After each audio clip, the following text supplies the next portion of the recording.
आपने कभी भी इस देश के 90% ओबीसी, एससी, एसटी, बहुसंख्यक जो आबादी है, जो माइनॉरिटी है, उसको आपने उसका हक नहीं दिया। आपको इस बेसिस पर फंसाया जाना चाहिए। आरजेडी की राष्ट्रीय प्रवक्ता डॉक्टर कंचना यादव के इस बयान को यूजीसी के नियम का विरोध कर रहे एडवोकेट ने बिना नाम लिए कोर्ट में अपनी दलील के तौर पर पेश किया।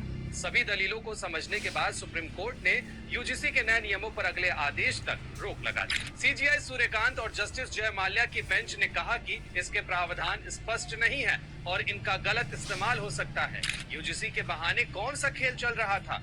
इन सवालों का जवाब जानेंगे स्टेप बाय स्टेप आज के एक्सप्लेनर बूझे कि ना ही में।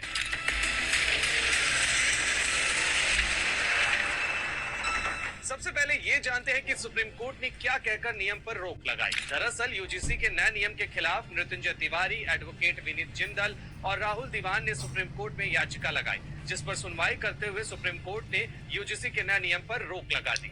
इसके साथ ही सुप्रीम कोर्ट ने 4 अहम कमेंट्स भी किए। पहला कि जाति आधारित भेदभाव को अलग से परिभाषित करने की जरूरत क्यों पड़ी।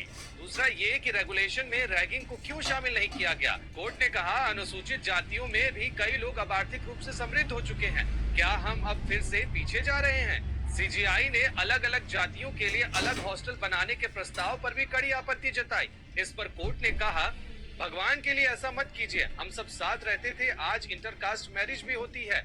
भारत की एकता शैक्षिक संस्थानों में भी दिखनी चाहिए।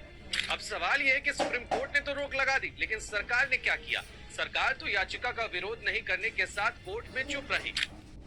किसी कानून, किसी सर्कुलर, किसी नोटिफिकेशन के खिलाफ कोई याचिका आती है तो सरकार उसका विरोध करती है, उस याचिका का विरोध करती है।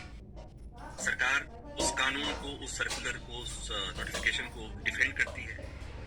सरकार की तरफ से कहा जाता है कि ये याचिका गैर जरूरी है, ये याचिका सुनवाई के योग्य नहीं है, तमाम बातें की जाती है और विरोध किया जाता है कि हर हाल में, और उस कानून, उस सर्कुलर, उस नोटिफिकेशन को डिफेंड किया जाता है। लेकिन आज ऐसा कुछ दिखा नहीं।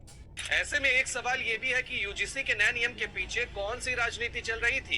इस पर सीनियर जर्नलिस्ट संजय सिंह कहते हैं, इस साल तमिलनाडु में चुनाव है, वहाँ ओबीसी पॉलिटिक्स हावी है, जहाँ यूनिवर्सिटी कॉलेजों में ओबीसी को मुद्दा बनाया जाता रहा है और मोदी सरकार ने यूजीसी के सहारे इसे साधने का प्रयास किया है।